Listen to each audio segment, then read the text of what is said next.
Wala ko, sino muna to? Oh,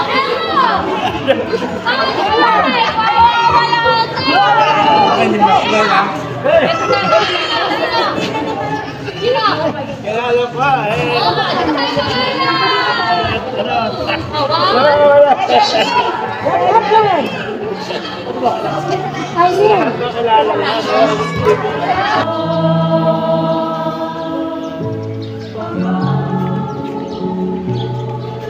Doon ko po naranasan ng dito sa bahay ng Labrador. Pag po nakakahuli ng maraming isda, nagdadala sa lokal ng sa Banyera. At tsatsaga po kami sa maraming isda, mga kapatid. Opo. Tapos po, minsan yung mga servant, para po alam nyo lang, yung mga servant po minsan, maglalabing kay Brad Fredo. Dadali niya po sa malayo dyan, maliligo sila. Kami rin po, mga Porta Boys, ginagawa po namin yung panahon na yun, mga kapatid.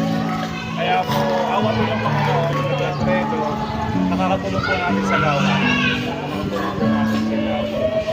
Kaya ngayon, talagang tulad nila Brad Tony, si Sinita, talagang tumatanda ang tao. Kaya habang may lakas, may buhay, nagkasakit po si Brad Fredo eh, na ano po siya, na life stroke.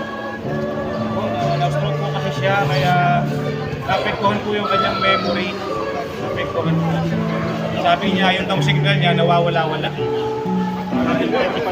wala kang salay. Opo, ewan ko anong simplag kaya pwedeng ipalit. Ano po? Gomo. Kapalit natin. Gomo, sige. Ang kalatan. Ganun pa man, nagpapasalamat po kami, Brad Fredo, sa Laura, nandiyan yung mga kapatid, sa pamuli kay Daniel, na siya po ang nagsabi na dalawin natin yung mga kapatid.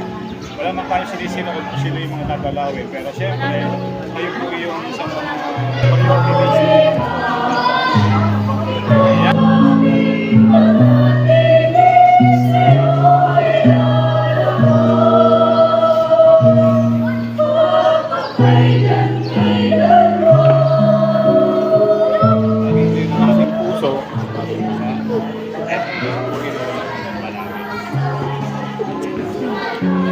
Para naman siguro yung signal.